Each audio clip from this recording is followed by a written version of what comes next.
Ô Edu, eu passo para você, assim, a gente sabe da preocupação do torcedor do Cruzeiro, aquele velho ditado, cachorro mordido de cobra tem medo de linguiça. E o torcedor do Cruzeiro já viveu a experiência de ver o time caindo, então ele não quer nem de longe pensar nisso. Acho que fora do campo, o Cruzeiro vive um momento muito diferente daquele que levou o Cruzeiro para a Série B. É um time muito mais arrumado, estável, organizado, pagando em dia, não tá aquela baderna daquele Cruzeiro do Wagner Pires de Sá e companhia que caiu.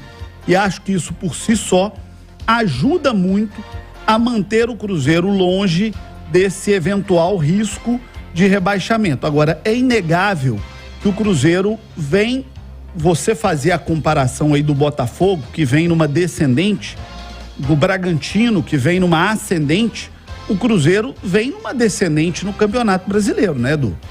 Vem numa descendente. E eu falei agora há pouco do recorte dos 10 últimos jogos, né? E é sempre importante no campeonato por pontos corridos a gente fazer o recorte do momento. E muita gente fala o retorno, time tal é líder do retorno, time tal tá na zona do rebaixamento no retorno. O recorte dos 10 últimos jogos, ele é mais completo do que o recorte do retorno nesse momento. E, João, preocupa muito o recorte dos últimos 10 jogos quando a gente vai analisar a situação do Cruzeiro. Porque atrás do Cruzeiro, na tabela de classificação geral, estão Corinthians, Inter, Santos, Goiás, Vasco, Bahia, América e Coritiba. São essas equipes.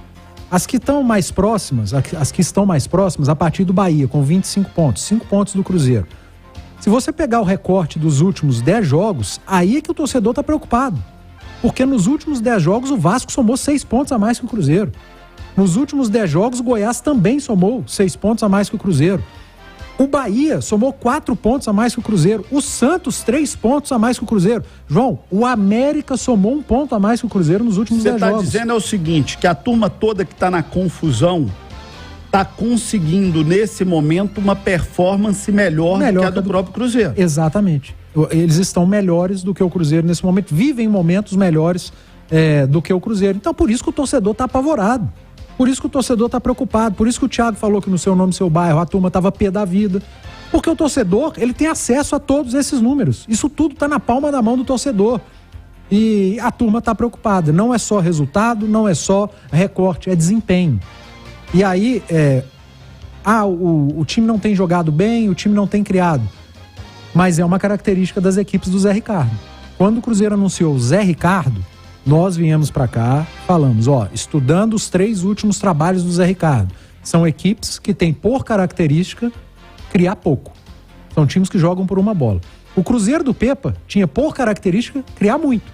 E mesmo assim estava perdendo gol. Criava muito e perdia gol. Tinha jogo que o Cruzeiro tinha 3, 4 grandes chances e perdia as 3, 4 grandes chances. O Cruzeiro foi buscar um treinador para substituir o Pepa, que tem por característica criar menos. Um time que tinha dificuldade de transformar várias tentativas em gol, como que vai ficar esse time com um técnico que tem por característica criar menos? O Cruzeiro contra o América praticamente não criou gol de bola parada. O Cruzeiro contra o Fluminense não criou. Então, é característica do trabalho do Zé Ricardo. A culpa é do Zé? Eu acho que a culpa é de quem escolheu esse tipo de característica para um time que criava e não fazia gol. Eu tenho dito há muito tempo que o maior problema do Cruzeiro, na minha avaliação, é um problema de qualidade individual.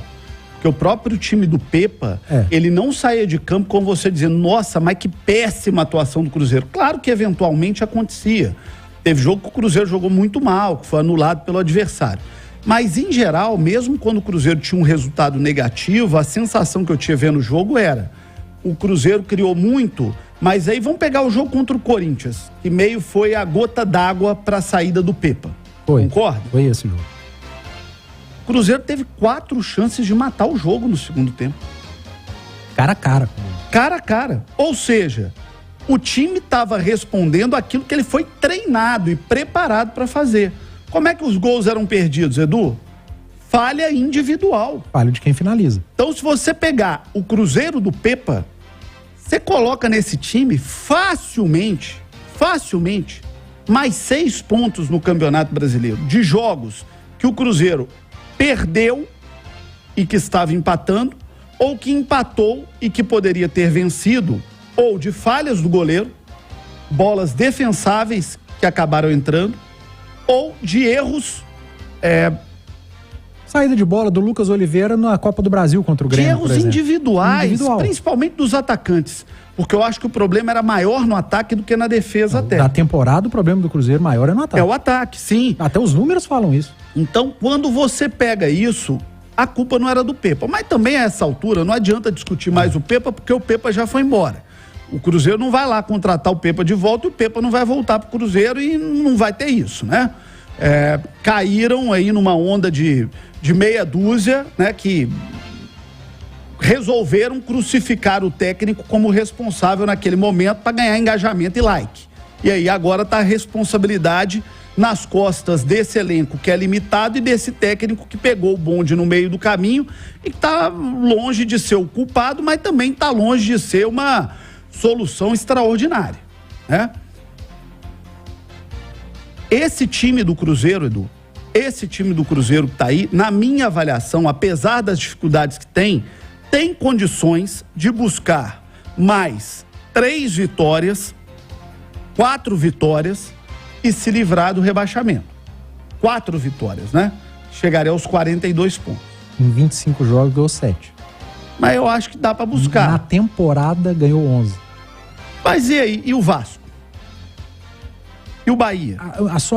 E o Goiás? E o Santos? A sorte do Cruzeiro são esses times. E o América? Mas que no recorte... E o Curitiba? Mas nos 10 últimos jogos, todos eles, quase todos, estão melhores. O Internacional, meu amigo, se é eliminado pelo Fluminense... Não cai, João. Eu não sei, mas eu acho que vai passar maus momentos. Eu acho que não. Eu acho que vai passar. Corinthians e São Paulo... Eu acho que a situação do Inter é a mais complexa. Na tabela mas porque vai, visto, não só na tabela, eu acho que o Inter vai passar. Meu amigo, se esse time do Inter perder e apontado para baixo, como está, vai ter uma pressão violenta. A pressão vai acontecer, mas eu acho que o Inter não vai brigar. Isso desestabiliza time grande. Sem dúvida, até porque não entrou no campeonato para esse tipo de briga, né? Então, quando você pega essa situação do Cruzeiro e olha que o Santos tá mal, que o Goiás tá mal, que o Vasco, apesar de ter recuperado recentemente, também tem um campeonato ruim. O Bahia tem um campeonato muito ruim. O América e o Curitiba, para mim, já foram. Dá. Vai ser fácil? Não vai, não. Mas claro que dá. Porque esses aí, se é difícil pro Cruzeiro que tá com 30 chegar aos 42, para quem tá com 26, para quem tá com 25, é mais difícil ainda, né? O problema é que o Cruzeiro tem números muito ruins no campeonato, João. A campanha do Cruzeiro, em vários aspectos, ela é muito ruim. Campanha como mandante do Cruzeiro. O Cruzeiro é o 18º mandante do campeonato. Esse recorte dos 10 últimos jogos, das 10 últimas rodadas. O Cruzeiro é o 18º. Se você pega ataque, a tabela de ataques ali, os melhores e piores ataques do campeonato. Eu só queria que ela carregasse aqui para me ajudar. O Cruzeiro é o 18º. Tá vendo como é que a preocupação do torcedor é legítima? Em termos de ataque, o Cruzeiro está entre os 4 piores. Recorte das 10 últimas rodadas, o Cruzeiro está entre os 4 piores. Campanha como mandante, o Cruzeiro está entre os 4 piores. É muito número ruim. É a segunda pior campanha como mandante. É muito ruim a campanha do Cruzeiro na competição. São números muito ruins. E eu concordo muito com você quando a gente fala de limitação técnica. Um time que produzia e pecava, não é culpa do técnico. Tem uma frase que é do Guardiola, eu concordo demais. O trabalho do treinador vai até o último terço. A bola chegou pro centroavante, pro atacante, na cara do goleiro. Qual que é a culpa do técnico se ele chuta na trave ou pra fora? Eu acho que o técnico só tem culpa num caso. Na escolha? Na escolha. Quando ele tem um grande atacante, deixa esse cara de fora e bota o outro menos qualificado e esse outro menos qualificado não executa bem. Sim. Mas não é o caso do Cruzeiro. E aí... claro que há esse tipo de questão também. O cara que foi contratado para fazer gol no Cruzeiro tá numa fase horrorosa.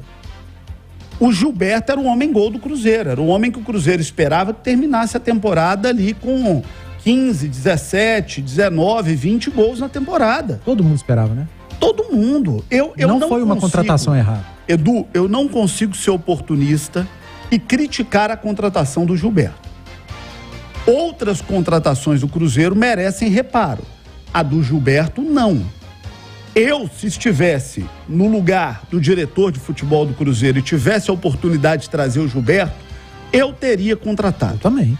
Então, também acho que direção de futebol também chega ao seu limite. Quando você vai, contrata o Gilberto e o cara que era para resolver não resolve, aí também, meu amigo, é um trem complicado, né? No caso do Gilberto, além de não fazer os gols, ele entregou um pro Corinthians também, né? Pra priorar a situação. É a maré de azar, Edu. A maré tá ruim. Porque, pô, eu não tô falando, por exemplo, vamos separar aqui. Cruzeiro trouxe o ceifador. O Henrique, essa aí eu já questionei. No dia que ele chegou, eu falei o seguinte, difícil acreditar que vai dar certo. Já passou aqui, deu errado, depois que saiu daqui, por onde passou, ele deu errado.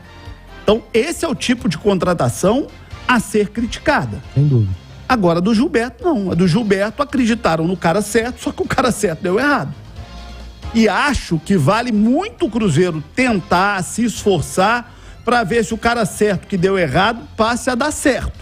Porque o Gilberto talvez seja o único atacante que pode ajudar o Cruzeiro a conseguir essas 4 vitórias necessárias para se livrar da zona de rebaixamento e se livrar de um rebaixamento. Assim, eu não responsabilizo o Zé Ricardo por nada nesse momento. Ele fez o seu 3º jogo à frente do Cruzeiro e ele tem o seu modo de ver futebol, pensar futebol e montar suas equipes. Mas, e eu até entendo o movimento dele no jogo, mas quando você olha para o banco, João, precisando fazer um gol contra o América, você tem o Gilberto e o Paulo Vitor no banco. Era para escolher o Gilberto, né? Aí eu acho que ficou o receio por um Mineirão com 40 mil pessoas de criticarem o jogador. Mas é muito fácil falar aqui, né? Muito mais fácil falar aqui do que sendo o Zé Ricardo com 40 mil pessoas na cabeça dele se ele chama o Gilberto. Mas era mais... Eu não vou falar garantido que o Gilberto não tem feito gol, mas entre Gilberto e Paulo Vitor... O que o Paulo Vitor tem feito também? Da onde se pode esperar alguma coisa é do Gilberto. Mesmo entendendo que o Gilberto não vem jogando bem, dele dá para esperar alguma coisa. Do Paulo Vitor não dá. Eu não consigo. Do Gilberto dá para esperar alguma